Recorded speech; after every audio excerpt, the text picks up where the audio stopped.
제가 자료 두 개를 나눠드렸는데요.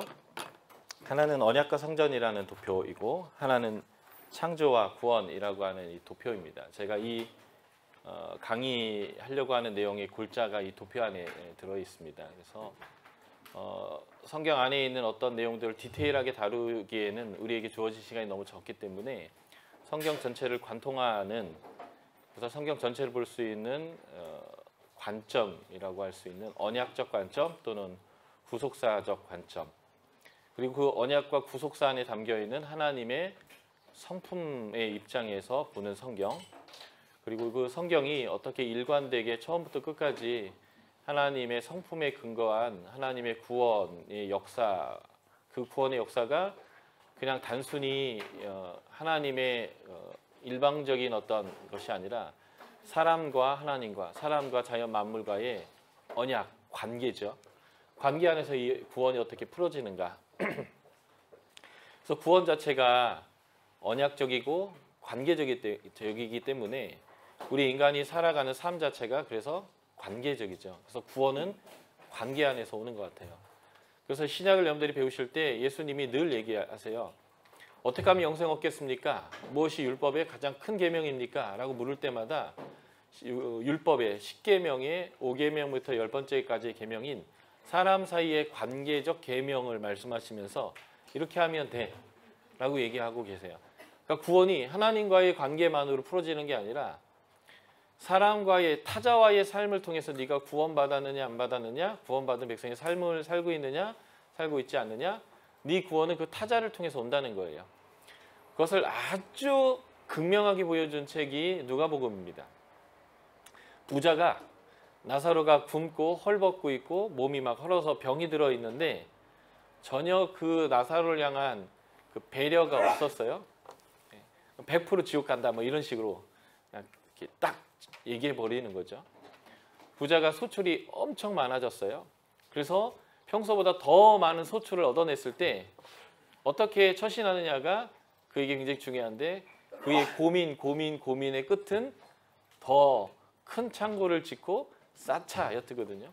그럴 때 이제 너 이거 못 쓰고 이제 죽는 거야 라고 하면서 하나님이 주신 복을 누리지 못하게 하나님께서 하셨습니다. 삭개오라고 하는 세리장은 그냥 누가복음적 표현을 보면 세리와 죄인, 이게 동격이죠. 그 죄인의 장, 세리장, 아주 나쁜 놈이에요. 유대인들의 입장에서 보면요. 그런 세리장이 예수님을 찾아왔고 예수를 보기 위해서 나무에 올라갔고 예수의 부름 앞에 나왔을 때 그가 보였던 태도가 뭐냐면 재정관을 보였다는 거죠. 재산의 반을 딱 잘라서 가난한 사람에게 줄 것이고, 그리고 내가 누구에게 토색한 것이 있다면 보통은 그 원금을 갚고 곱하기 20%를 더해서 주는 속건제적 이제 그런 거죠. 그런데 그게 아니라 4배를 갚겠습니다 했더니 너 아브라함의 자손이다 라고 유대인들이 생각하고 있었던 이 세리, 그 세리의 대장인 세리장에 대한 신분이 그냥 한순간에 이제 바뀌는 모양새를 보여주는 거죠. 그러므로 내가 타자와의 삶, 그리고 내가 그 타자와의 관계를 어떻게 하는가가 내가 누구이냐, 내가 누구에게 속해 있고 하나님과의 관계가 어떻게 이루어지고 있는가라는 걸 보여주는 거예요. 이러한 신약적 해석이 가능한 것이 뭐냐면 성경은 처음부터 창조 때부터 하나님과 우리 사이에 언약으로 시작됐고, 그래서 구원은 관계 안에서 이루어지는 것이고, 그 관계 안에서 이루어지는 구원 자체가 하나님과의 관계뿐만 아니라 더 중요한 것은 보이지 않는 하나님에게 우리가 어떻게 하느냐가 아니라 보이는 하나님에게 우리가 어떻게 하느냐라는 거예요. 그래서 요한복음에서는 반복적으로 얘기하고 또 다른 복음서에도 반복적으로 얘기합니다. 소자에게 또는 다른 사람에게 내가 잘 하는 것이 바로 하나님께 하는 것이다 라는 표현과, 요한복음적 표현은 나를 본 건 하나님을 본 것이고, 그리고 내가 보낸 자를 영접하는 것은 나를 영접하는 것이다. 그래서 우리가 어떻게 타자와의 관계를 하는가, 그것이 바로 구원이다 라고 명확하게 표현해 주고 있는데, 그러한 하나님의 가치와 하나님의 통치, 그 하나님의 구원의 그 핵심의 출발점이 어디냐? 그게 바로 이제 창세기로부터 출발되어지는 거죠. 그래서 창세기는 안타깝게도 하나님이 창조하신 창조 세계를 딱 2장만 언급합니다. 우린 굉장히 궁금하거든요. 하나님이 만드신 에덴 동산과 그곳에서의 아름다움과 그곳에서의 정말 행복한 모습이 무엇인가. 정말 더 디테일하게 우리가 알고 싶은데 잘 얘기를 안 해줘요. 성경은. 아주 간단하게 2장에 걸쳐서 설명하고 끝내버립니다. 이유가 무엇이냐?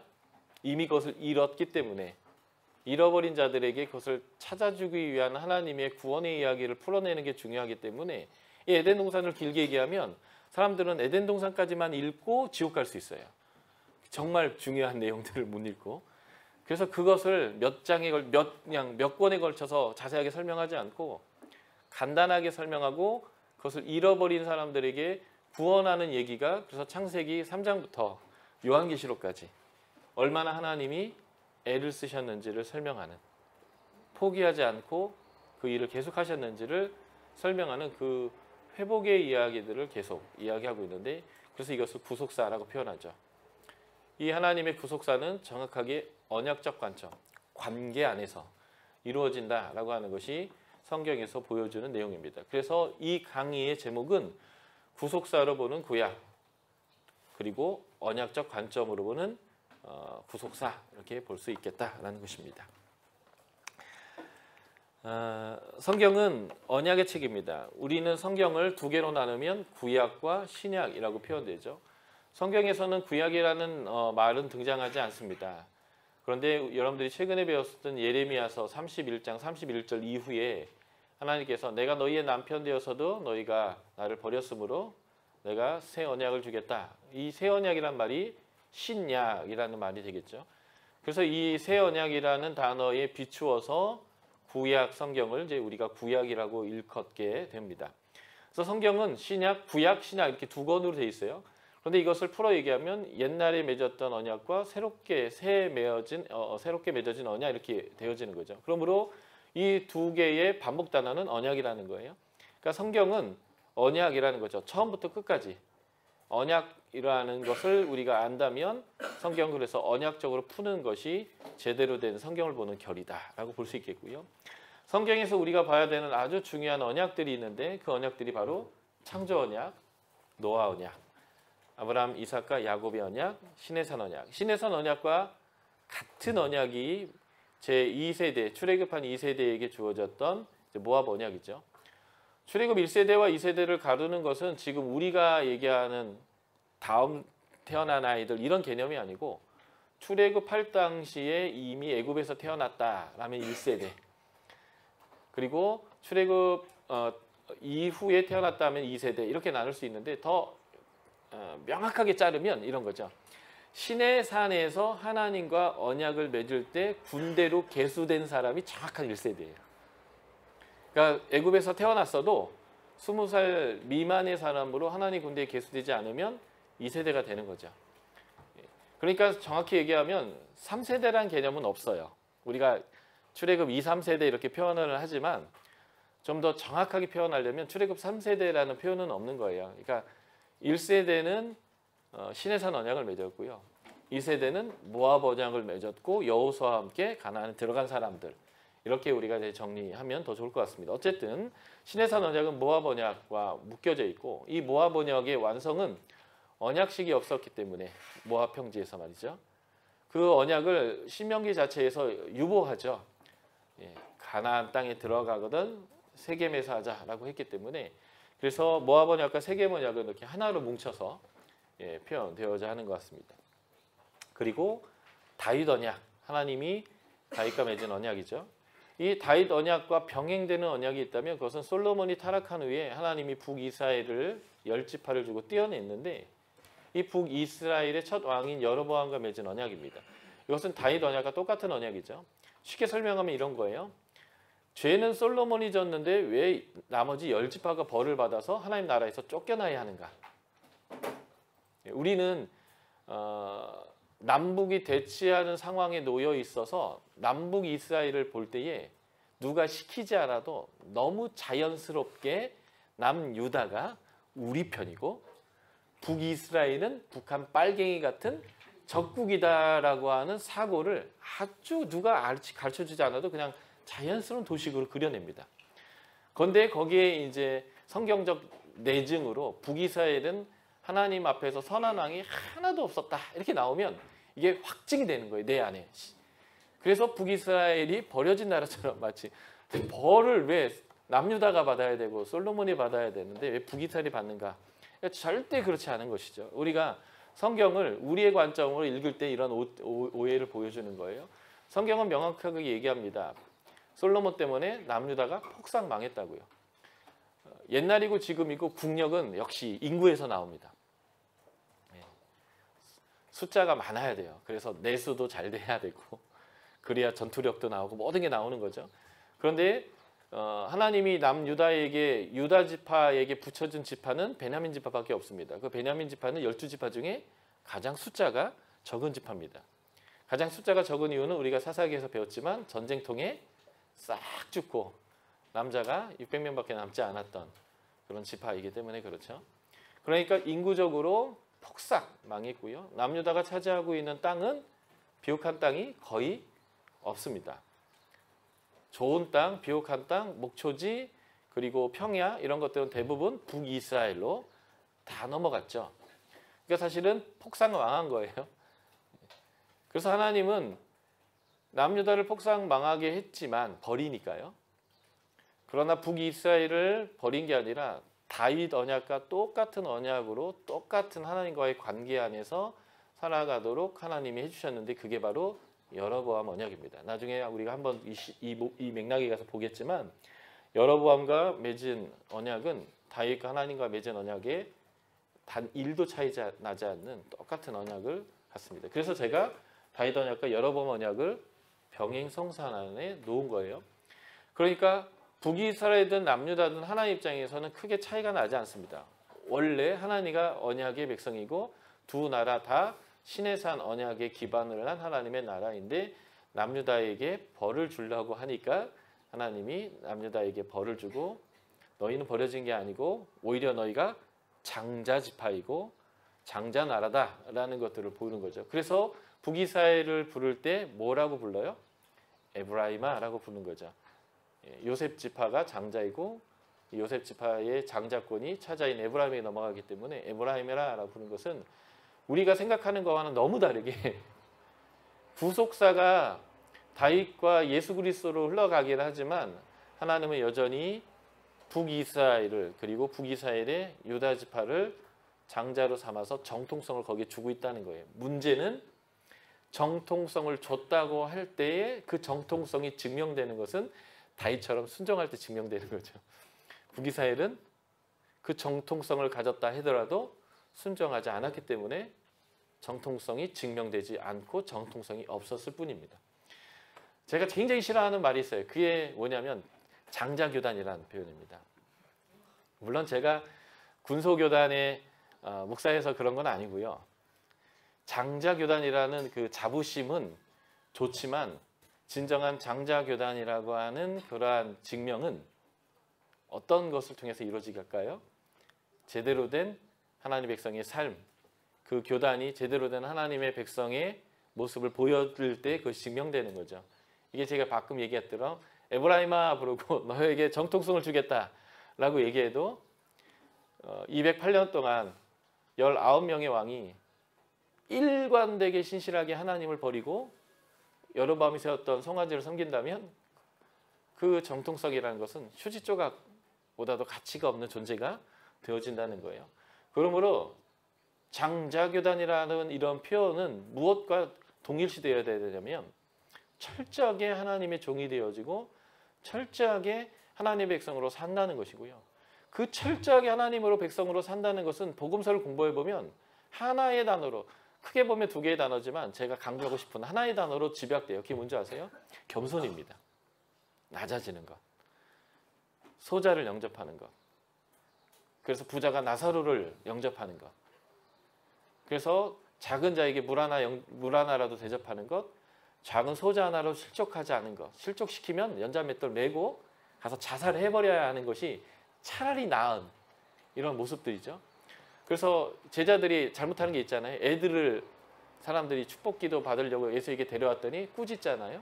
그 예수님이 웬만하면 화 잘 안 내실 텐데 승질을 버럭 내시면서 니들이 이제 하나님 나라의 가치를 지금 거절한다 이거죠. 제자들에게 화를 내시거든요. 그래서 사실은 진정한 장자 교단적 모습은 뭔지 아세요? 나 장자라고 얘기하지 않는 것입니다. 겸손한 거예요. 프라이드는 가슴 속에 담아두는 거죠. 그러니까 여러분들이 이제 SBS를 했어요. 나 SBS 한 사람이야 이렇게 떠벌리고 다니면 SBS 한 게 아닌 거예요. 그 프라이드는 가슴 속에 담아두는 거예요. 그리고 다른 사람들에게 내가 SBS 하지 않았다라고 했다고 얘기를 하지 않고 있지만 사람들이 여러분들의 삶을 보면서 너 SBS 했나 보다 라고 얘기하면 이제 증명이 되는 거죠. 근데 이제 이렇게 얘기하는 거예요. SBS 했는데 왜 그 모양이냐 이러면 이제 문제가 되는 거예요. 그러니까 차라리 SBS 했다는 말을 안 하는 게 지혜로운 거죠. 아무도 모르게 사세요. 말로 얘기하지 않아서. 그런데 얘기하지 않았는데 사람들이 너는 SBS 한 것 같다 라고 이제 네 설교를 들었더니 네 관계를 봤더니 네 돈 씀씀이를 봤더니 SBS를 한 것 같다 이렇게 이제 이렇게 되어져야 하는 거죠. 약간 옆으로 샜고요. 그래서 다윗 언약과 여로보암 언약 이것은 굉장히 중요한 두 가지의 언약이고 사실은 순종이라고 하는 것이 연결됐기 때문에 다윗 언약이 위대한 것이지 여로보암 언약이 가치 없지 않다는 거예요.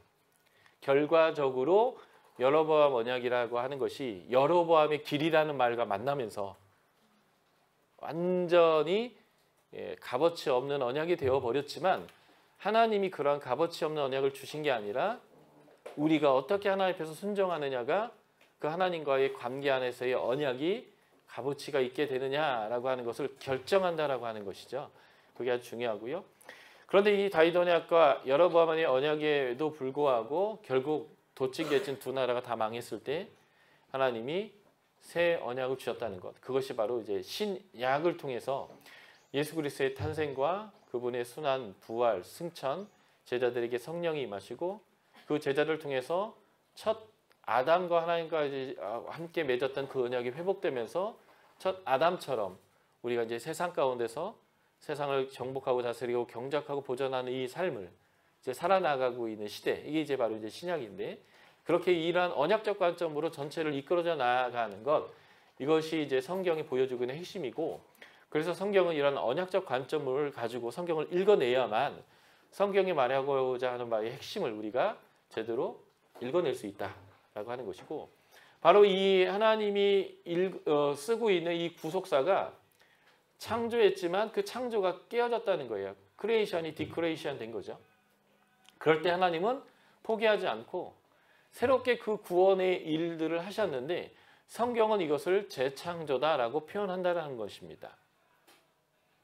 그래서 성경을 창조와 재창조라는 그림으로 그려낸 것이 나눠드렸던 창조와 구원, 재창조라고 하는 이제 표현이에요. 제가 이 강의를 꽤 많이 했는데요. 하는 곳마다 목사님들이 아니 그냥 회복이라고 얘기하지 왜 재창조로 얘기하냐. 나는 받아들이기 어렵다라는 얘기를 굉장히 많이 하거나 그렇게 말하는 것을 직설적으로 말하기 어려우실 때는 왜 재창조입니까? 성경적 근거가 도대체 뭡니까? 라고 굉장히 많이 질문하십니다. 그래서 제가 그거부터 잠깐 설명드리고 이제 이 강의를 진행하려고 해요. 왜 그냥 구원의 회복이라고 표현하지 않고 재창조로 표현하는가? 성경이 그렇게 말하고 있기 때문에 그렇습니다. 성경은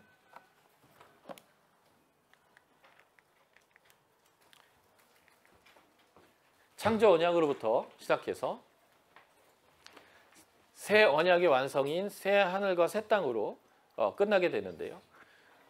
그래서 성경은 창조로 시작해서 옛 하늘, 옛 땅을 전제로 한 표현인 새 하늘과 새 땅으로 끝난다는 거예요.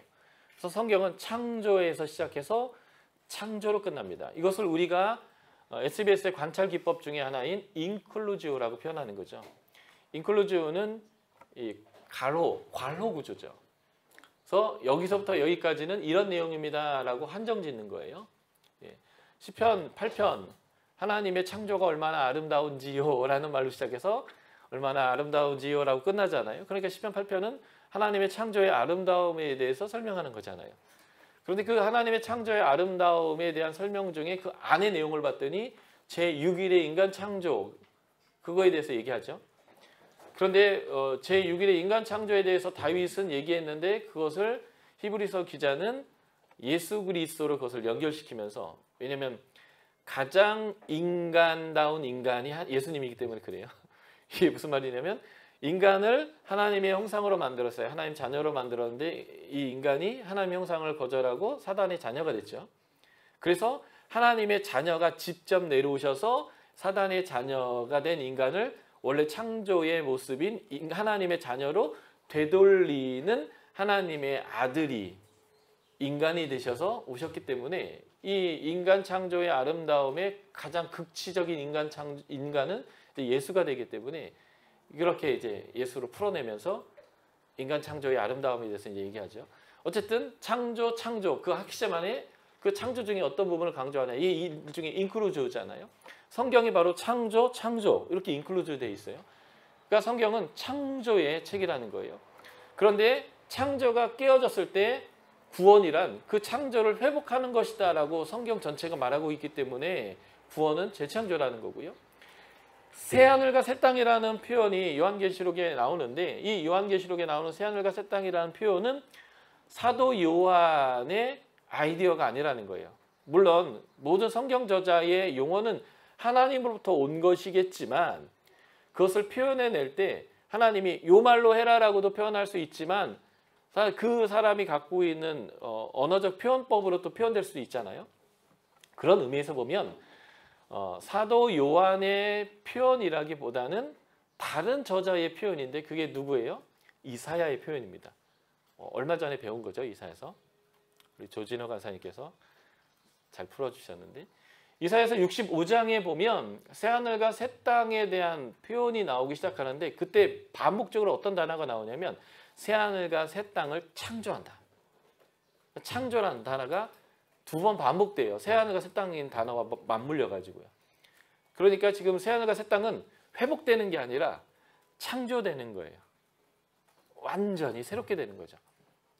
근데 이 완전한 새롭게 되는 것은 이전 것이 없어지고 다시 만들어지는 게 아니라 분명한 회복이에요. 회복임에도 불구하고 성경은 완전한 회복이다라는 의미 때문인 건지 창조라는 단어로 표현되어집니다. 그래서 구원은 창조되었고 창조 자체가요. 그 구원의 회복은 마치 창조되는 거예요. 그래서 이전 것은 기억하지 말래요. 완전히 새로운 것으로 하시겠다는 거죠. 그래서 하나님의 이러한 창조라고 하는 이 바라라는 표현이 이제 하나님이 아브라함을 부르셔서 이스라엘을 만들어내고 그들을 가나안 땅에 집어내서 하나님의 에덴 동산과 같은 것을 인류에게 회복시켜 주시는 사역을 하는 것. 이게 이제 창세기 12장부터 여호수아 24장까지인데 여기에도 보면 창조라는 마라라는 표현들이 반복돼서 나옵니다. 그러니까 성경이 구원을 창조라고 표현하고 있다는 것이죠. 그러니까 구원을 창조라고 표현해야 되는 거예요. 언약과 창조라는 책이 있어요. 크리스찬 서적에서 나왔는데요. 구약 언약의 신학이라는 책입니다. 제가 이제 이 강의를 만든 것이 이제 SBS 5년 차예요. 제가 이제 SBS 간사를 5년 하고 센터로 넘어갔거든요. 5년 간사를 하니까 이 정도 강의가 나오더라고요. 5년만 하세요, 그러니까. 그래서 제가 어떤 신학을 한 게 아니라 SBS 강의를 66권을 이제 9개월 동안 해서 한 패턴을 듣는 것을 5년 정도 하니까 계속 흐름을 보는 거죠. 그랬더니 아 이렇구나라는 감을 잡은 거예요. 그래서 강의를 하고 다니는데 사람들이 자꾸 묻는 거예요. 어느 책을 봤냐고. 근데 성경을 봤다고 해도 안 믿어요. 믿는 표정이 아니야. 아 그런 거죠. 그래서 제가 이제 이게 또 신학적으로 좀 변증이 돼야 더 권위가 있겠구나 해서 그 다음에 이제 여러 책들을 찾아봤는데 이 책이 언약 제가 강의하고 있는 그 언약적 관점에 대한 큰 틀을 훨씬 더 저보다 잘 설명하는 것 같아요. 신학적으로는. 그래서 나중에 그래서 제가 나중에 놓고 갈게요. 보세요.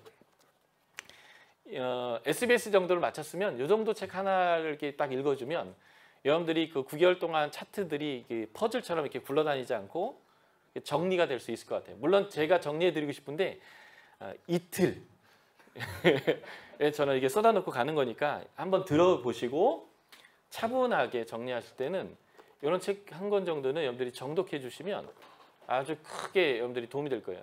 그러니까 보통 사람들한테 이 책 이렇게 딱 던져주고 읽으려면요, 한 20페이지 읽고 던져요. 안 들어오거든요. 뭔 소리야? 한국말인데 읽었는데 단어는 알겠는데 한 장 넘기면 그 전장이 이렇게 사라지고, 그래서 이런 형태로 읽을 수 있을 만큼 좀 무거운 책이긴 하지만 여러분들은 SBS를 통해서 9개월 동안 66권을 다 나름 차트를 했기 때문에 여러분들이 알고 있는 내용들이 자꾸 나올 거예요. 그래서 재미가 있습니다. 그래서 그 알고 있는 내용들이 이렇게 퍼즐이 만들어지는 거구나 라는 것들을 볼 수 있게 되어집니다. 그래서 이 책을 좀 여러분들에게 추천하고요. 그래서 창조, 언약 이건 따로 둘 수 없는 거예요. 하나로 움직인다는 거예요. 창조, 언약은 하나로 같이 움직여가는 하나님의 구원 사역이고 창조 자체가 구원이다. 그러므로 이제 창세기 1장, 2장을 우리가 이제 살펴봐야 되는데 창세기 1장, 2절은 하나님이 구원을 창조하신 겁니다. 그러니까 구원이라는 표현은 이제 창조했다는 말은 좀 어폐가 있어요. 그렇지만 이제 의사 전달을 위해서 한 건데 잃어버린 하나님의 그 영원한 삶, 하나님 주셨던 영원한 삶, 안식을 찾는 것이 구원인데 그 찾으려고 했던 하나님이 우리에게 다시 회복하려고 했던 그 하나님의 안식과 하나님의 우리에게 주셨던 그 좋은 것, 그것의 원판을 만들어내는 것이 바로 창조라는 거죠. 그래서 성경을 이해하는 데서 굉장히 중요한 것은 창세기 1장, 2장, 3장을 이해하는 것입니다. 이 1장, 2장, 3장을 제대로 이해내지 못하면 그래서 나머지 이 원래 창조된 것을 잃어버린 것을 회복하겠다라고 하는 나머지 얘기를 이제 제대로 이해할 수 없기 때문에 창조가 무엇이냐를 잘 이해해야 되고 그 창조를 잃어버린 사람을 향해서 그 하나님의 창조를 회복하겠다라고 하는 하나님의 구원 사역의 첫 패턴이 우리에게 주어지는데 이것이 이제 노아 언약입니다. 노아 언약은 하나님의 창조 사역을 되돌렸다가 다시 한다라고 하는 아주 명확한 구원이 재창조라는 개념을 스토리를 가지고 설명해낸 개념이거든요. 그래서 이 노아 언약과 홍수를 통해서 그것을 잡아내야 앞으로 성경을 어떤 관점을 읽어야 되느냐, 재창조의 입장으로 읽어야 된다라고 하는 관점을 거기서 딱 잡는 거예요. 그리고 이제 아브라함을 부르시는 사건으로부터 여호수아까지로 해서 하나님의 나라를 하나님이 한번 창조해 내시는데 그 창조해 내는 내용이 바로 아브라함, 이삭과 야곱과 언약과 신의 산 언약, 모압 언약, 세 개 언약까지를 딱 붙이는 거죠. 그래서 요 창세기 12장부터 여호수아 24장까지의 내용을 이 앞에 있는 두 개의 언약의 관점을 가지고 이해를 해내면 이제는 요한계시록까지 성경을 읽어내릴 수 있는 대로를 이제 확보하고 이제 성경을 읽게 되는 관점이 되는 거예요. 그런 내용들을 표현해 놓은 도표가 바로 이 도표이고요. 그래서 중간중간에 언약이 있고 그 언약이 깨어졌을 때 하나님이 다시 언약을 하시고 다시 언약을 하시는, 그래서 그 다시 언약을 하는 그 포인트가 재창조가 시작되어지고 재창조가 이루어지는 포인트입니다. 그리고 재미있는 것은 재창조가 이루어지고 있는 이 부분이요. 노아는 빼고 그 다음에 아브라함과 이삭과 야곱의 언약을 포함해서 여호수아까지 재창조가 이루어지고 있는 이 패턴 때에 무엇이 주어지냐면 성경이 주어집니다. 모세오경. 그런데 이 하나님이 주신 하나님 나라를 또 상실해요. 하나님의 영광을 상실합니다. 이게 이제 사사시대를 통과하고 이제 이렇게 하는 거죠.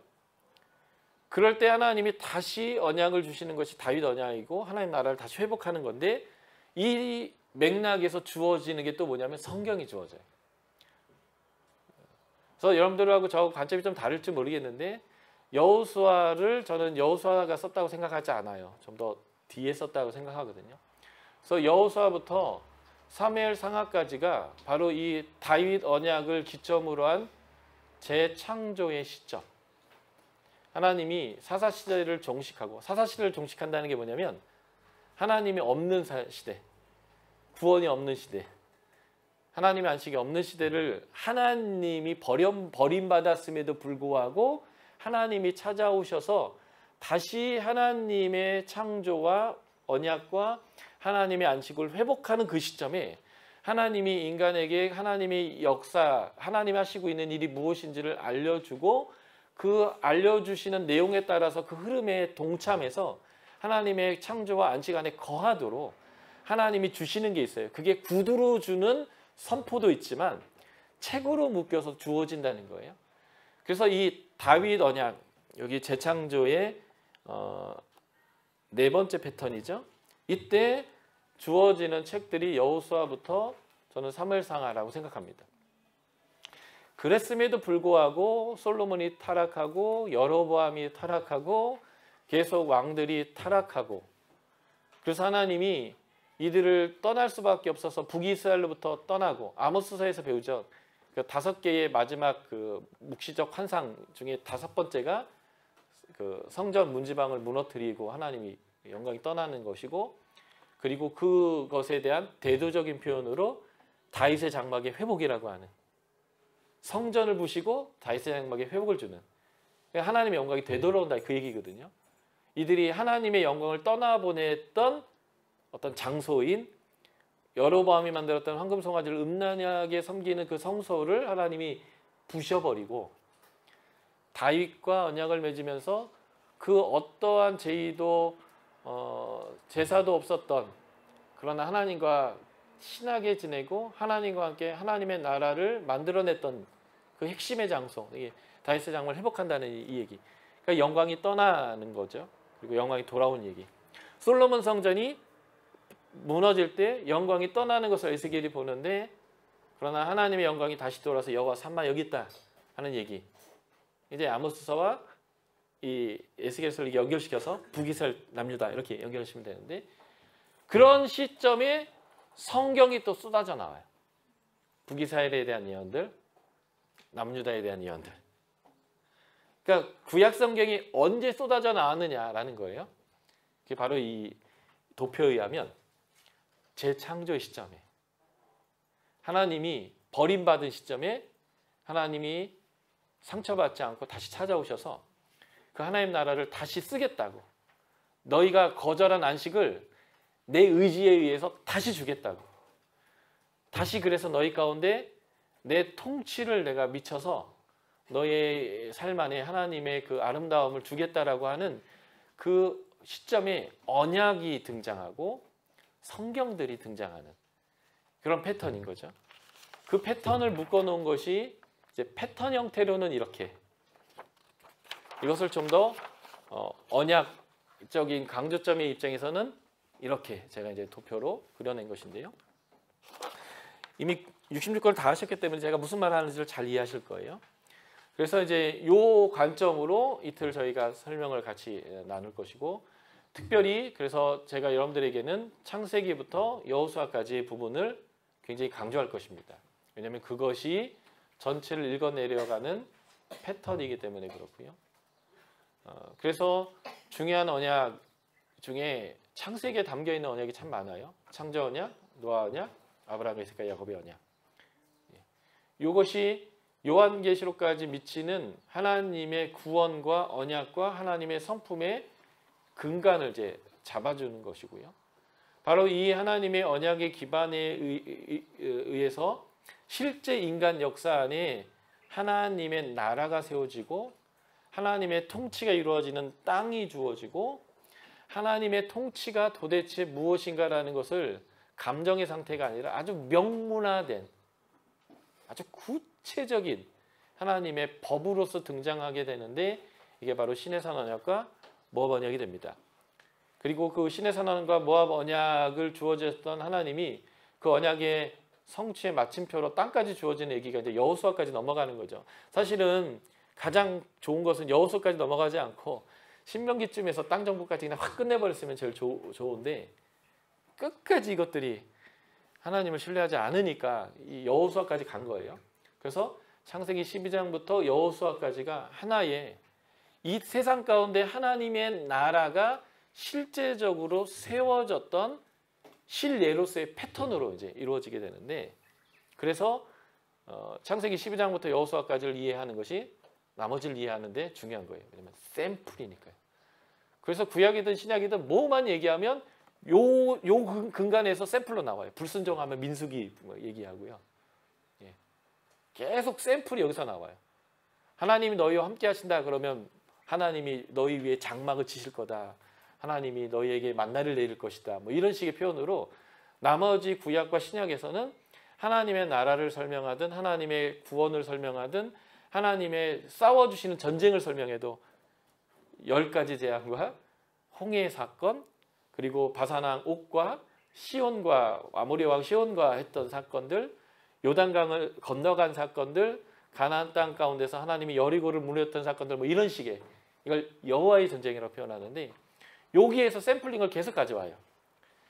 이 말은 그래서 이 샘플링화되어 있고 가장 명확하게 기준이 되어지는 사건, 그러니까 베이스적인 철학은 창세기 1장부터 12장, 아니 50장까지 이제 이런 세 언약이죠. 창조 언약, 노아 언약, 아브라함과 이삭, 야곱의 언약이 일종의 원리적인 형태가 되는 거고, 그것이 현실화되고 실제 나라가 되고 실제 운영이 되는 샘플은 창세기 12장부터 이제 여호수아 24장까지로 해서 진행되어지는 하나의 창조의 패턴으로 샘플링 되는 거고요. 그 근간된 4개의 언약을 가지고 나머지를 쫙 풀어간다는 것이죠. 그래서 이 모세 오경을 공부하는 것, 이것이 이제 가장 큰 의미가 있겠다라는 것입니다. 자, 이제 본격적으로 이제 개관을 했으니까요. 본격적인 강의를 시작해 보도록 하겠습니다. 창세기입니다. 창세기를 창세기라고 부르는 이유가 있죠. 창세기 1장, 2장만이 창조 얘기를 하고 있다라는 관점으로는 창세기는 창세기라고 부르면 안 되는 거죠. 50장에서 2장이면 4%인데 전체 책 내용의 4%를 가지고 이 책은 이런 내용이야 라고 우긴다면 귀납적이지 않은 거죠. 그렇죠? 책 전체에서 이래 얘기하니까 이 책은 이거다. 이게 이제 우리가 얘기하는 BRI의 조사 방법이에요. 내가 수평도 해보고 BRI도 해보고 수직도 해봤더니 조사를 맞춰봤더니 이 책은 이런 책이야 라고 해서 메인 아이디어를 적고 쓰여진 이유를 적는 거죠. 그러니까 창세기를 다 읽어봤는데 창조는 2장밖에 얘기 안 해. 그래서 창세기는 창조의 책이야 이렇게 얘기하면 안 되는 거잖아요. 그런데 지금 제가 지금 45분 동안 설명하는 내용을 가지고 보면 창세기는 창조책인 거예요. 왜냐하면 여기에 언약들이 등장하고 그 언약들이 깨어진 창조를 회복하는 창조의 입장에서 노아의 언약 자체가, 홍수 자체가 재창조였고 아브라함을 부르시는 사건 자체가 재창조의 출발점이었기 때문에 그 언약으로 꽉 차 있고 창조로 꽉 차 있기 때문에 창세기는 창조인 거죠. 그래서 창세기는 창조인데, 그래서 이 창세기는 세상의 기원, 히브리 민족의 기원과 히브리 민족의 정체성을 밝혀주는 책이라고 저는 제목을 달았습니다. 왜냐하면 12장부터 50장까지 이 책의 78%의 내용이죠.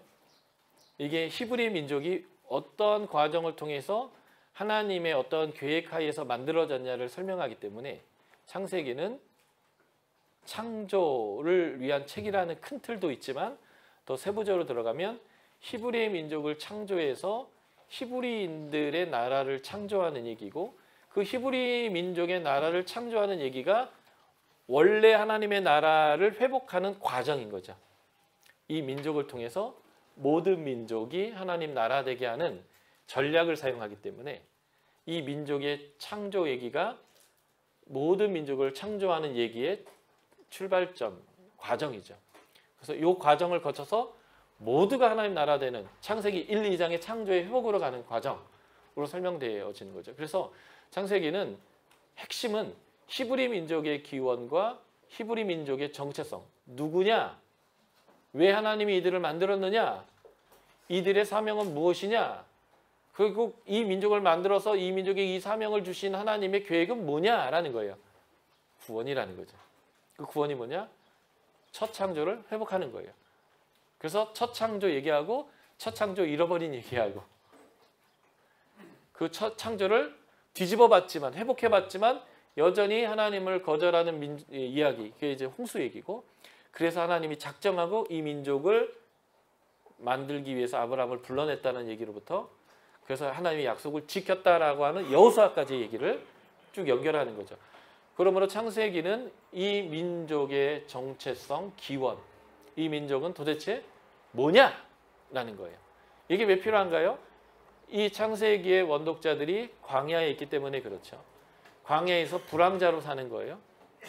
광야에서 떠돌고 있죠. 그래서 이들은 내가 왜 여기에 있느냐가 궁금한 거예요. 그런데 더 중요한 것은 이들이 전쟁을 시작해야 되는데 전쟁을 시작할 때에 두려움이 있는 거죠. 나는 누구인가? 나는 노예의 자식이다. 나는 누구인가? 나는 땅도 없고 거처할 것도 없는 광야의 불황자다. 나는 누구인가? 일자 무식이다. 학교 안 다녔을 거고 그리고 뭐 제대로 된 교육이 없었을 거니까 말이죠. 나는 가방끈이 짧다. 그렇다면 가진 것 맞냐? 뭐가 있어요? 매일 내리는 거 만나로 주워 먹고 사는데 뭘 축적할 수 없었겠죠. 가진 것도 없어요. 가방끈도 짧아요. 출신 성분도 허접해요. 난 도대체 뭐냐? 그런데 왜 나로 하여금 이 위대한 사명에 도전하라고 하는가? 짜증이 나고 어렵고 불편하고 하겠죠. 그들을 향해서 너희들이 누구냐를 설명하는 책이 이제 모세오경이고 특별히 창세기라는 거죠. 너희는 하나님의 형상으로 창조되었다. 너희는 하나님이 특별히 선택했다. 너희에게는 하나님의 약속이 주어졌다. 너희는 뭘 하든 간에 복을 받을 수 있도록 하나님께서 이미 너희를 책임지기로 결정했다. 그래서 그것이 어떻게 증명됐냐면 아브라함의 삶을 통해서 증명됐고 이삭의 삶을 통해서 증명됐고 요셉의 삶을 통해서 증명됐고 너와 네가 경험했을 수도 있고 아니면 너의 아버지들이 경험한 얘기인데 애굽에서도 하나님이 증명하셨다. 그리고 지금 너희가 여기에서 안 굶고 사는 것, 너희가 목마를 때 반석에서 물을 하나님께서 주셔서 먹고 사는 것, 그리고 하나님이 손 덮개로 구름이죠. 덮어주셔서 너희를 보호하시고 그래서 낮의 해와 밤의 달이 너를 상치 않도록 하시는 하나님의 임재를 너희가 경험하는 그것이 증명한 것이므로 너희의 정체성, 너희 생각을 빨리 바꾸고 그 정체성을 기반으로 너희가 사고하고 그 정체성을 기반으로 결정하고 그 정체성을 기반으로 네가 걸어라, 싸워라, 정복해라 라는 것들을 이제 보여주기 위해서 기록된 것이 창세기죠. 그래서 창세기는 정체성의 책이에요. 그 정체성을 지금 하나님이 창조하고 있다라고 얘기하는 거죠. 아브라함을 부르셔서 지금 너희를 관통하여서 앞으로 이루실 일까지를 통해서 너희가 누구냐? 이스라엘이 무엇이냐? 그래서 이제 야곱의 얘기를 보면 하나님이 야곱에게 이렇게 얘기해요. 형을 만나기 직전에 약복강에서 죽으라고 하나님하고 씨름하고 싸우는 사람에게 이제 하나님이 이제 한 대 때려요. 그래서 넉다운을 시키죠. 완전 뻗었어요. 그리고 이렇게 얘기하죠. 네가 이겼다. 많은 사람에게 제가 질문하거든요. 야곱하고 천사하고 싸워서 누가 이겼냐고 하면 거의 대부분의 기독교인이 천사가 이겼다고 얘기합니다. 야곱이 이겼다는 사람을 거의 본 적이 없어요. 그래서 제가 다시 질문합니다. 잘 보세요. 둘이 밤새 싸웠어요. 그런데 싸운 결과가 뭐냐면 한 놈은 뼈가 부러져서 바닥에 누워서 끙끙대고 있고 한 사람은 이렇게 서 있어요. 누워 있는 사람이 이긴 겁니까? 서 있는 사람이 이긴 겁니까? 라고 제가 다시 질문해요. 그러면 사람들이 생각이 살짝 바뀌어요. 헷갈리기 시작합니다. 누가 이긴 거예요, 실제로는? 천사가 이긴 거예요. 천사가 이겼는데 너 이겼다라고 얘기합니다. 이 말이 기가 막힌 말인 거예요. 그리고 이렇게 얘기합니다. 너는 다시는 야곱이라 할 것이 아니요 이스라엘이라고 해라. 너는 남의 발목이나 잡고 남 끌어내려서 잘 되려고 하는 인간이 아니라 너는 하나님과 사람과 싸워도 이기는 존재다 라고 얘기하는 거예요. 이 말이 무슨 말인지 아세요? 정체성을 바꿔라 입니다. 야곱은 태어나서 이 지금 뼈 부러져가지고 좀 누워있는 때까지 정체성이 야곱이기 때문에 정확하게 야곱처럼 살았어요. 형의 발목을 잡았고 라반의 발목을 잡았고 하여튼 어떻게 하든 남의 발목을 잡아서 살았던 사람입니다. 그러니까 어떻게 했어야 하냐면 굉장히 수고했어야 되고 굉장히 노력해야 했었고 그래서 굉장히 고통스럽게 살았어요. 하나님이 얘기하는 거예요. 아니 그러지 않아도 된다고. 너는 태어날 때부터 내가 너를 장자로 삼았고 너는 태어날 때부터 내 언약의 백성으로 내 언약이 주어진 사람이기 때문에 사람하고 싸워도 이기고 하나님하고도 싸워서 이기는 존재이기 때문에 노력하는 게 아니라 네 정체성에 따라서 살면 된다고 라고 얘기해 주는 거예요. 그런데 그렇게 아무리 얘기해 줘도 그렇게 반응을 안 해요. 형한테 야곱처럼 해가지고 어떤 결과가 얻어졌어요? 기도는 받았지만 살해 위협을 받고 그러니까 어머니가 얘기하잖아요. 어떻게 한날에 아들 둘을 잃을 수 있으랴. 형이 동생 죽이려고 하니까 형이 동생을 죽이니까 동생을 잃을 것이고 자기의 혈육을 죽인 사람은 그 혈육이 원수를 갚아야 되는 가알이 있잖아요. 그러면 내 자식인 아들을 죽인 큰아들은 내 원수가 되는 거거든요. 그러니까 한날에 다 잃는 거잖아요. 그러니까 그럴 수 없다 해가지고 야곱 너 저기 멀리 삼촌네 집으로 가 이렇게 보내버리잖아요. 그래서 야곱은 어떻게 되냐면 그나마 장자권은 없어도 편하게 살았던 집에서 쫓겨나는 거죠. 살해 위협을 당하면서 무일푼 거지 새끼가 돼가지고 쫓겨나서 길에서 노숙을 해요. 돌베개를 메고요. 완전히 비참한 거죠. 그 완전히 비참할 때 하나님이 쪼르륵 찾아오셔서 얘기하잖아요. 이놈의 새끼야. 내가 널 책임진다고 하는데 내가 태어나기 전부터 내가 말라기 표현대로 에서는 미워하고 야곱을 사랑했는데 너 왜 이렇게 지랄을 떠냐? 가만히 있어도 다 네 건데 왜 이 사단을 냈냐? 라고 얘기를 하지 않고 나는 너의 조부의 할아버지고 너희 아버지의 하나님인데 내가 언약을 맺었다. 내가 그 언약 지켜줄게. 이 땅도 줄 거고 금유직도 만들어 줄 거고 내가 너를 통해서 모든 민족이 복받게 할 거고 네가 라반의 집에 갔다 올 모든 동안에 내가 책임 다 져줄 거고 다 책임져 줄게 라고 얘기하거든요.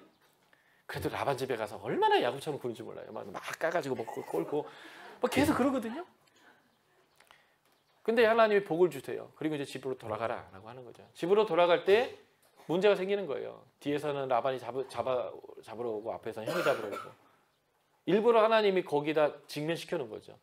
근데 라반이 야곱을 잡기 직전에 전날 밤에 하나님이 라반을 딱 만나서 면담을 하시잖아요.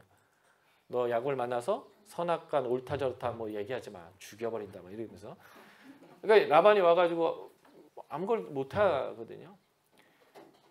그런데도 불구하고 야곱이 얼마나 야곱적이냐면 하나님이 책임지시는 거에 대한 믿음이 없어서 뭘 해요? 사신 보내고 선물 보내고 선물 보내고 기도하고 약복강에서 씨름하고요. 그 기도의 내용을 보면 기도의 내용이 뭐냐면 창세기 28장에서 하나님이 내가 그 비참하게 쫓겨갈 때 해줬던 언약을 가지고 기도해요. 언약적으로. 그래서 그것만 보면 야곱이 굉장히 믿음이 있는 것처럼 보이거든요. 그게 아니라 야곱은 자신이 야곱적으로 할 수 있는 모든 걸 다 동원해서 하는 거예요. 그 중에 하나가 기도예요. 가치 없는 기도예요. 어떤 면에서 보면 그거라도 했으니까 다행이긴 한데 사신 보내고 선물 보내고 선물도 560마리 보냈잖아요. 양, 소, 뭐 나귀 뭐 이렇게 해가지고요. 여러분들 그 광야 체험할 때 양 그거 얼마였어요? 한 6, 70만 원 하죠. 양 한 마리에. 그런데 560마리를 보냈어요. 소도 보내고 낙타도 보내고 더 비싼 것도 보냈는데, 그러니까 60만 원 곱하기 650 곱해봐요. 얼마 보냈나? 그 X만큼 불안한 거예요. 그걸 한 번에 보낸 거 아니잖아요.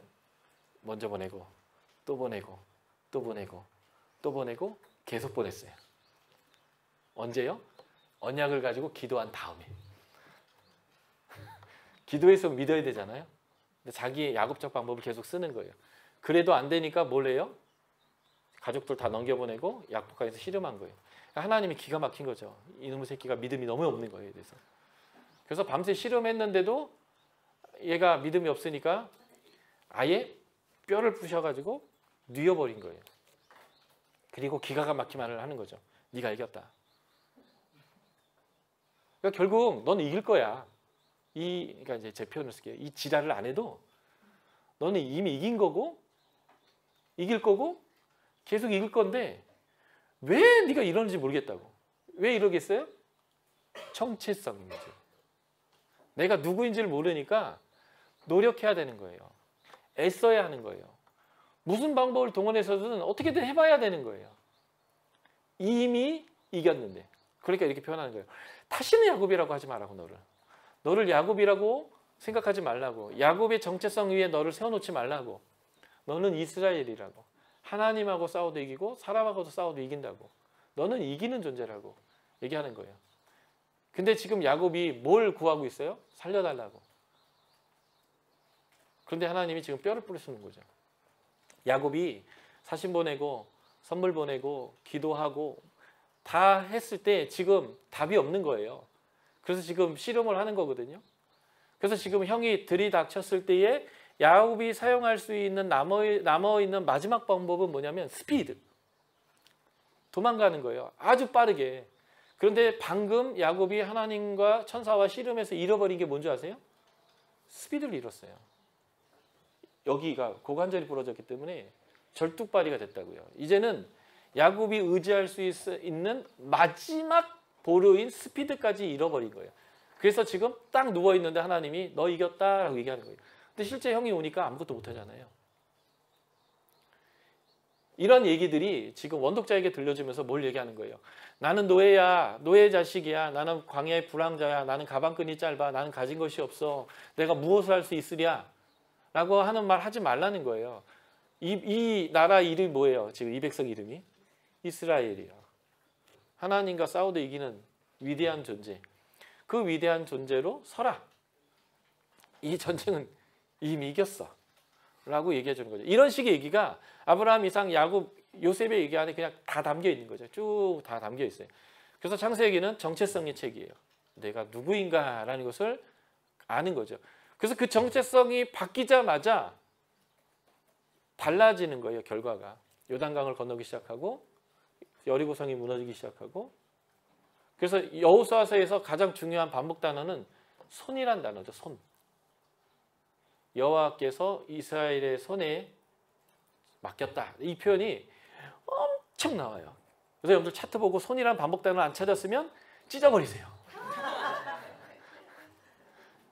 반복 단어예요. 여호수아는 하나님이 이루신 성취에 대한 건데 하나님이 이루신 성취를 표현하는 단어가 하나님이 이스라엘 손에 맡겼다예요. 그것이 수없이 반복돼요. 그게 안 보였다면 하나님이 여러분을 아둔하게 하고 눈을 가리워서 보기는 보아도 깨닫지 못하고 돌이키지 못하여서 구원받지 못하게 하기 위함이에요. 그것이 하나님의 섭리입니다. 그러니까 어쨌든 얘기해서 창세기는 정체성의 책이다. 그 정체성이 왜 주어지냐면 이 언약을 통해서 주어지면서 구원을 주어지는데 이게 창조적 사건이다. 그래서 창세기는 하나님이 세상을 창조했고 노아의 홍수를 통해서 재창조했고 아브라함과 이삭을 부르셔서 그 하나님의 창조의 일을 시작했다라고 하는 창조의 책이다. 이게 이제 논리적으로 그 다음에 창조 얘기가 나오는 거예요. 그래서 창세기는 창조의 책인데 그 창조를 위해서 하나님이 원독자에게 포커싱되어 있는 핵심은 너는 누구인가? 라고 하는 정체성이라는 것입니다. 창세기는 시작의 책입니다. 물론 성경의 시작이기도 하고 세상의 시작을 설명하기도 하고 그리고 모든 세상 것들의 시작에 대한 설명들을 하고 있기 때문에 그렇죠. 그래서 굉장히 많은 시작들을 설명합니다. 이 외에 더 많은 시작들을 설명하기도 해요. 그런데 우리가 잘 알다시피 창세기 1장은 베레시트 이렇게 돼 있는데 레시트이죠. 시작, 태초에, in the beginning인데 이 레시트라는 단어는 근본이라는 의미를 내포하고 있습니다. 그래서 우리가 잘 아는 잠언서 1장 7절 여호와를 경외하는 것이 지식의 근본이다 라고 할 때 근본이라는 단어가 레시트는 거예요. 그러니까 히브리인들의 사고 안에는 시작과 근본이란 말이 한덩이라는 것입니다. 우리나라에는 업이라는 단어 안에 직업이라는 의미와 너희의 전생의 삶이 어떠해서 지금 현재의 삶이 어떠하냐라고 하는 업보 사상이 함께 들어있죠. 고대에는 내 직업이 내 신분이고 내 직업이 내가 누구이냐를 그냥 보여주는 거예요. 쌍놈으로 태어나면 쌍놈으로 사는 거죠, 그냥. 왜냐면 신분이 상승할 수 있는 방법이 거의 막혀 있었기 때문에 세종대왕님 같은 분이 가끔 장영실 같은 사람을 양반으로 만들어주지만 그래도 그렇게 인정받지 못하는 양반 뭐 그런 거니까요. 그러니까 그것은 아주 특별한 케이스고 태어나는 그 순간 나는 누구냐가 그냥 변화할 수 없이 결정되는 거예요. 그러니까 직업은 신분이고 그냥 그 자체인 거죠. 이게 우리 안에 업보 사상과 연관되어져서 그냥 딱 있는 것처럼 그래서 업이라는 단어에는 직업과 함께 그것이 다 내포해 있듯이 히브리인들의 사고 안에는 시작이라는 말 안에는 근본이라는 말이 그냥 한 덩이처럼 이렇게 묶여 있는 거예요. 그 언어는 그들의 신앙과 그들의 사상과 그 모든 역사가 이렇게 담겨 있기 때문에 그렇죠. 그래서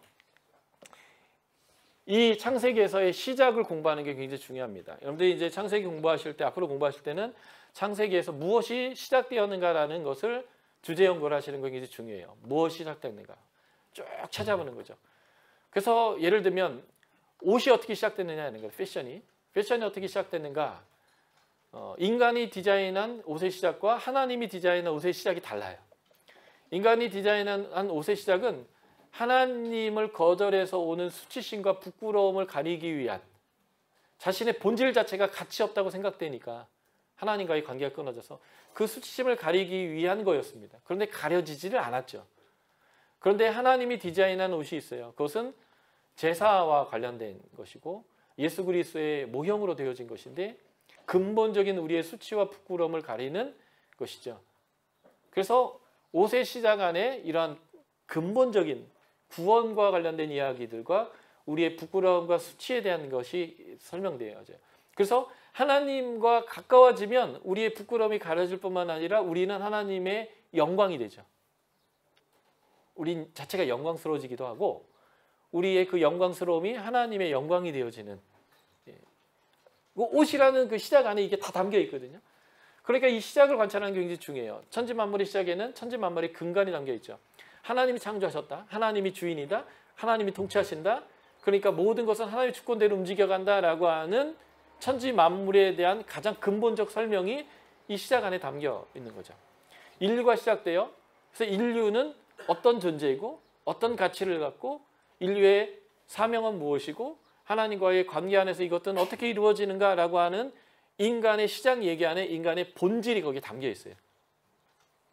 안식일이 주어지죠. 안식일은 제가 좀 이따 설명하겠지만 구원의 핵심이거든요. 안식의 시작, 창조의 완성, 하나님의 구원이 무엇인지에 대한 본질이 이 안식에 담겨 있죠. 그래서 유대인들에게 주어진 안식일은 하나님의 안식이 무엇인지를 일상의 삶에서 일정 주기와 패턴을 가지고 계속적으로 경험시키는 거죠. 그것이 확장되면 7년 단위로 경험되고 그것이 확장되면 50년 단위로 경험되면서 희년이 공포되는 거. 그래서 예수님은 누가복음 4장에서 첫 번째 설교로 누가복음이 제공하는 것이 희년의 공포잖아요. 이사야서 61장 1절 이후의 부분. 이것을 읽으시면서 이것이 응하였다. 그러니까 예수님이 하시려고 하는 게 뭘까? 첫 창조의 회복이에요. 그 회복을 보여주는 표현법이 안식일로부터 표현되는 희년인데 예수님이 구원하러 오셔서 이것이 이제 여기에 응하였다. 이렇게 이제 표현하는 이런 방식. 그래서 이 안식일의 창조 시작은 하나님의 구원이 무엇인지의 본질에 대해 설명하죠.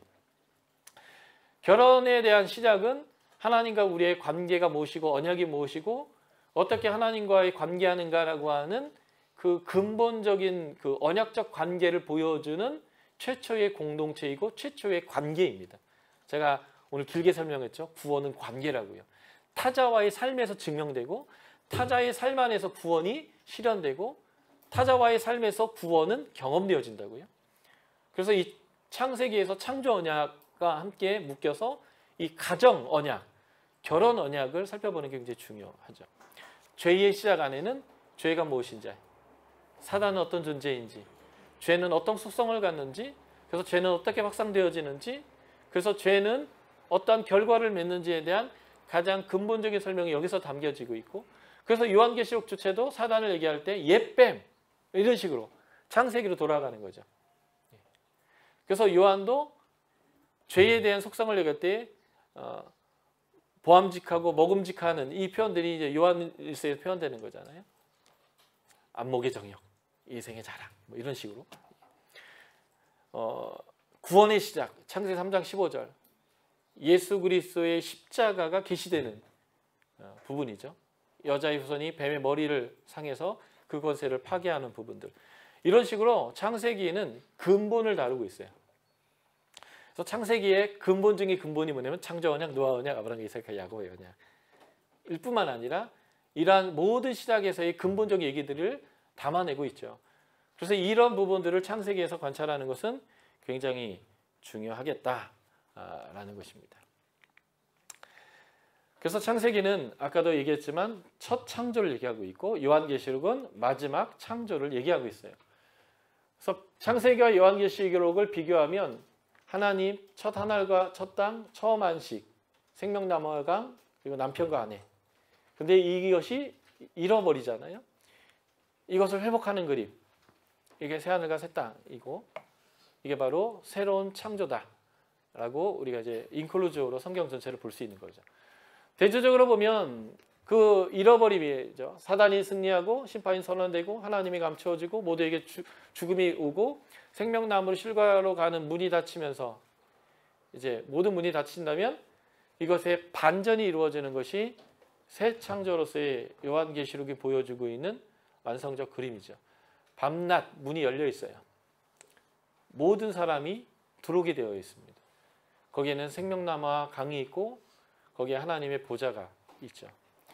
그래서 하나님이 주셨던 안식을 잃어버렸다라는 표현들이 무서움, 밤, 울음, 배고픔, 이래. 그래서 생명나무로 가는 길이 그룹을 통해서 가려지는 이런 것이라면 그것이 완전히 반전이 이루어져서 받아들여지고 눈물도 아픔도 슬픔도 배고픔도 없는 것으로 표현되는 거예요.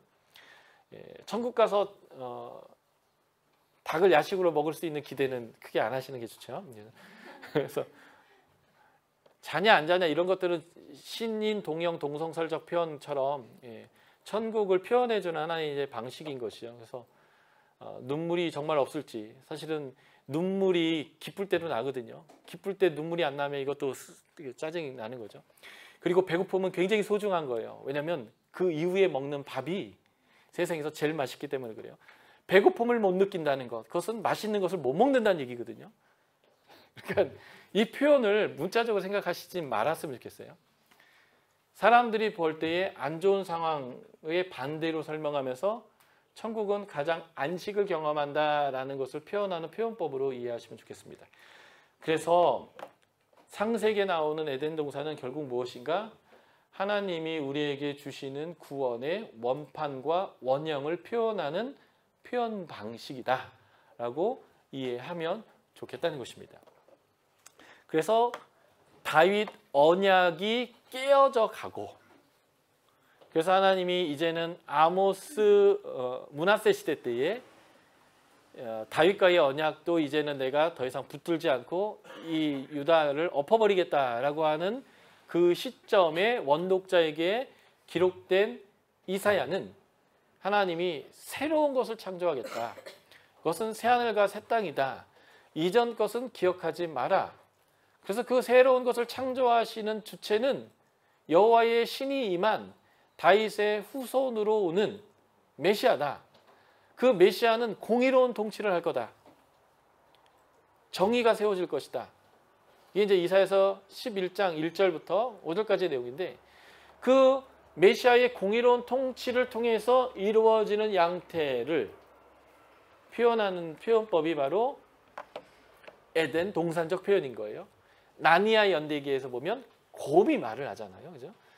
그래서 말 못하는 곰도 나오지만, 그래서 인간과 짐승이 서로 잡아 죽이지 않고 잡아먹지 않는 공존하는, 함께 자연 만물이 상생하는 세상을 이제 표현하는 거죠. 그래서 이렇게 표현한 거죠. 사자 풀 뜯어 먹는다. 이제 이렇게 표현한 거. 이것을 이사야서 58장은 물된 동산과 같이 될 거다라고 이제 표현해주고 있고, 이것을 이사야서 65장은 새 하늘과 새 땅을 창조한다. 예. 그래서 내가 이 창조하는 것으로 즐거운 성들이 또 창조될 것이고, 해서 지금 새 하늘과 새 땅을 계속 창조로 연결시키고 있고, 그 창조된 새 하늘과 새 땅의 모습이 이렇게 어린 양과 사자가 함께 뒹구는, 육식동물과 초식동물과 사람이 함께 평화롭게 살아가는 세상을 보여준다라고 하는 것이죠. 이것을 그대로 표현하는 것이 이제 요한계시록적 표현이라는 것. 그리고 이미 이제 우리가 요한계시록에서 봤지만 창세기와 요한계시록이 같은 것을 표현하고 있다는 것. 핵심은 하나님이 거기 계시다는 것. 그 하나님으로부터 물이 흐른다는 것. 그렇기 때문에 풍요롭다는 것. 그리고 거기는 이상적인 곳이기 때문에 보석도 많다라는 것. 그런데 이 보석이 많은 도성이 정육면체로 되어져 있는데, 이 정육면체로 되어져 있는 이 그림은 지성소적 이미지거든요. 그런데 이 이미지가 먼저 에스겔이 봤다는 거죠. 에스겔이 새로운 성전, 여호와 산마 거기 있는, 여호와 있는 그 솔로몬 성전에서 하나님이 떠나시고 새롭게 주어진 성전을 봤는데, 그 새롭게 주어진 성전을 이 당시에는 캐드가 없어서 입체로 그려내지 못했는데 캐드로 이렇게 그려서 입체로 뽑아냈더니 요한계시록 나온 거죠. 에스겔의 성전을 입체로 뽑아낸 것. 그런데 이게 다 뭘 의미하고 있냐? 지성소를 의미하고 있다는 거예요. 여러분들이 시가랴서에 보면 이렇게 나르는 두루마리 이렇게 나잖아요. 이 나르는 두루마리도 하나님의 지성소를 표현하는데, 하나님의 임재가 다시 돌아오고 에바에다가 죄를 상징하는 여자를 담아가지고 옮겨버리고, 이제 이런 그림이죠. 어쨌든 하나님의 지성소가 돌아오는데, 이 하나님의 지성소가 뭐냐? 우리라는 거예요. 회복된 교회 공동체. 이 하나님의 임재하셨던 에덴 동산에 우리가 하나님과 함께 거닐었죠. 대화했고 함께 다스렸고 함께 교제했는 그 모습을 그대로 표현해낸 것이 이제 요한계시록이다라고 보시면 되겠는 거죠. 그래서 뭐 이런 거죠. 진주문으로 들어가면 이렇게 강과 나무가 있고, 이 강의 근원은 보좌로부터 흘러나오는 생수고, 그래서 이러한 하나님의 구원의 원판과 그 구원의 온전한 회복이라는 그림을 인클루지오로 그려낸 성경은, 물론 66권을 따로따로 그렸고 따로따로 썼고 긴 시간 안에 썼지만, 원저자인 성령님 하나님이 한 분이다 보니까 일관성을 가지고 이 글을 써내려가는 저자들에게 주신 말씀들이기 때문에 이 일관성이 주어지는 거죠. 그래서 이러한 온전한 구원에 대한 원판과 그 원판의 모습들을 회복하려는 하나님의 열심과 끝까지 거절하고 되돌아 하나님을 등지고 나아가는 인간의 모습, 그럼에도 불구하고 끝까지 그 구원의 일을 완성하시는 하나님의 이야기, 이것이 언약적 관점으로 보는 구속사로서의 성경인데요. 우리가 잠깐 브레이크한 다음에 이제부터는 창조 언약이라고 하는 아주 중요한 창세기에서 나오는 첫 번째 언약을 저희가 한번 살펴보도록 하겠습니다. 수고하셨습니다.